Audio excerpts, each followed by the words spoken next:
Room. Well, thank you. Israel's prime minister making a remark that confirms Israel has nuclear weapons. While it's been widely assumed that Israel had such weapons for years, Israel has never publicly confirmed it. Was the Israeli prime minister trying to send a message, perhaps to Iran?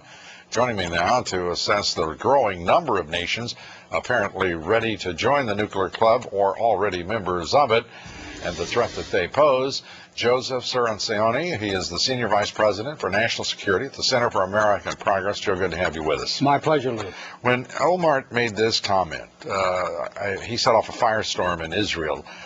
Do you think it was a straightforward, intentional remark to confirm that Israel does have a nuclear weapons arsenal?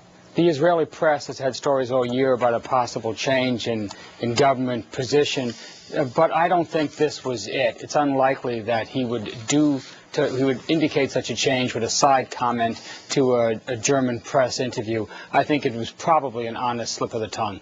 A slip of the tongue, but a slip of the tongue like that for a prime minister, yes, is almost unthinkable.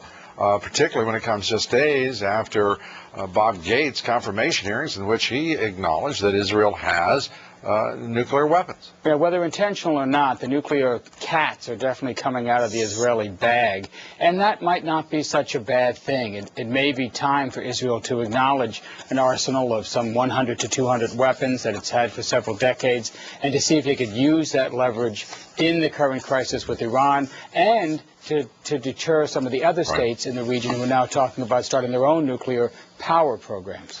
Yeah, that may be the intention, but how does it play against an Iran that wants to have nuclear weapons, obviously, and is insisting that it shall, and a timid international community that seems to be bent on permitting just exactly that, irrespective of the concerns of the United States and some European nations?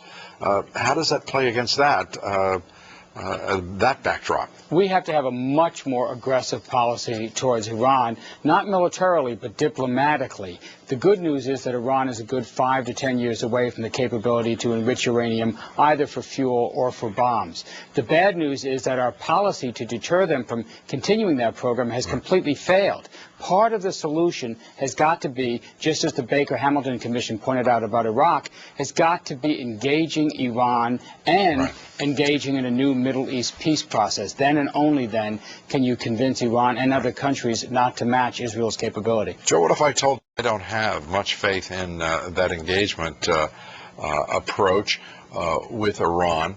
That in point of fact, non-proliferation efforts on the part of the United Nations and the world community has been a disaster, because as we survey here, as 2006 concludes, Israel with nuclear weapons, Pakistan and India, Iran embarking on a path toward nuclear weapons that is sponsored by both, in point of fact, North Korea, which has its own program, China, and Russia.